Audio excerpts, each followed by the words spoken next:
Hi YouTube.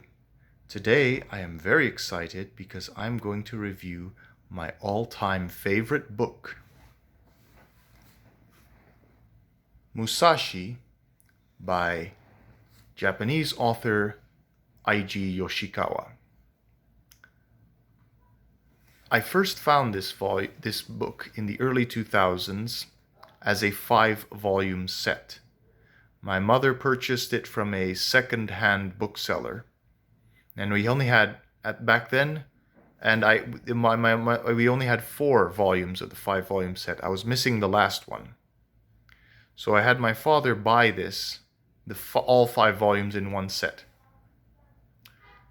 And let me tell you, it is my all-time favorite book because no novel has ever transported me somewhere else in a different place and time and had me relate to the characters as good as this book has. I really was transported to a different time period and a different geographical location, and I could really visualize it because the writing is so beautiful. And the story itself is a story of a Ronin, which is a masterless samurai, a masterless swordsman in Japan, from the 1600s. Now, he was a real-life person. He was a real historic figure. But this is something of a fictionalized narrative.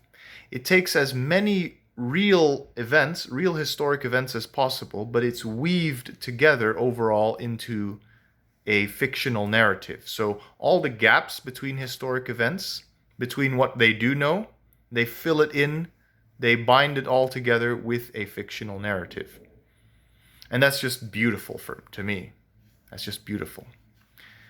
The only criticism I would say, though, is it only chronicles 12 years of Musashi's life, from 1600 to 1612. It chronicles his rise to fame. And with a book so beautifully written, you just want more.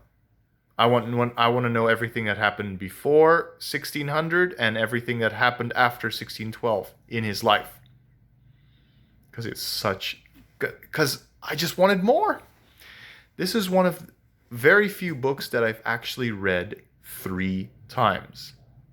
I almost never read a book more than 2 times. This is one of very, very few books that I've read 3 times. So, as I said, it's beautifully written, and it takes me to the different place, into a different time and place. But the interesting thing is, this is a translation from Japanese. Now, it was first published as a series in the 1930s in a newspaper or magazine, and then it was compiled into one volume in Japanese in 1971 by an individual who might be related to the author, called Fumiko Yoshikawa. You should double check on that because I don't know.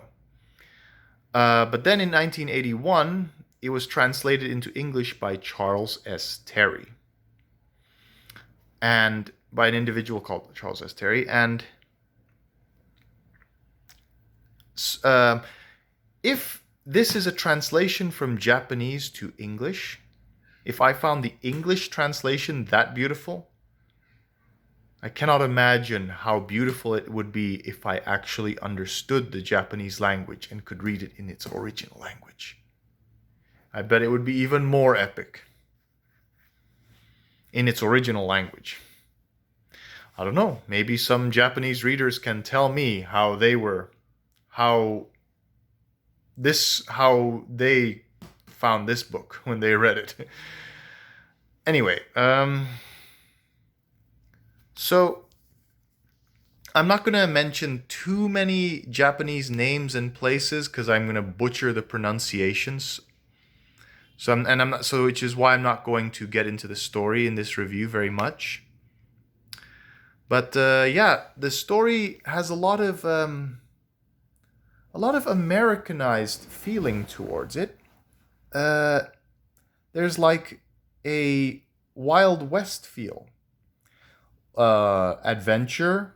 So there's details of adventure, of lawless lands where law enforcement is lax. So it's wild, untamed frontier side kind of feel. So there is that, and this book has sometimes been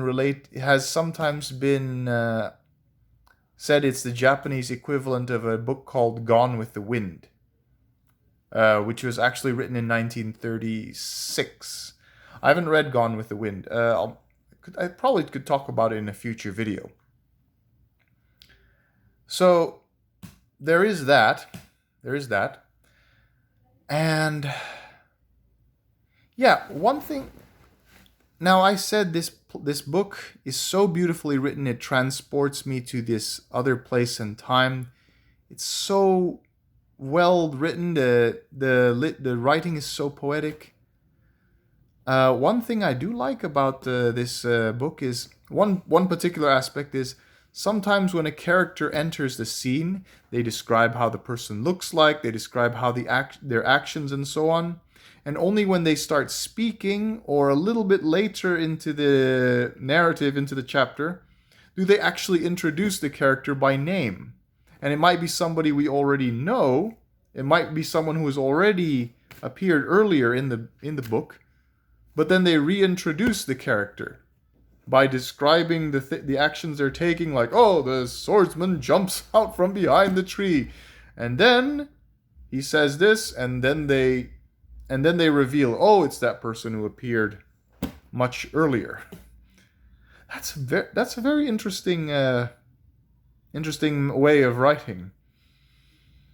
Anyway, my only other criticism, other than this being just chronicling 12 years of the samurai's life, the Ronin's life rather. He wasn't a samurai. Maybe he was a samurai later in life if he did have a master. The one other bit of criticism I have of this book is sometimes it gets the chronology a little bit mixed up. Like, it's been a year, but really it's just been 9 months. It's been like a month, but really it was just 2 weeks. Sometimes they get the chronology a little bit mistaken, or was a little confusing. The timing is a bit confusing. So that is one negative thing. Anyway, there's more. So, if I might repeat myself, so I apologize. In case you don't know, a Ronin is a swordsman who does not serve a lord or master, and is practicing his swordsman skills, but without serving anybody. That's what a Ronin is. A samurai serves a lord, serves a local warlord, a governor, an emperor, or a shogun. That's just in case you didn't know what that is. Now, this book, when I read it, after like I said, it transported me to a different place in time. I really, really, really wish I could visit Japan one day, to go to the places described in this book. Anyway, I really enjoyed this review, and I do hope, if there are any videos if any of you watch my videos, please watch this one, because this is the book I want to tell you about the most. My all-time favorite book. Okay, thanks for listening.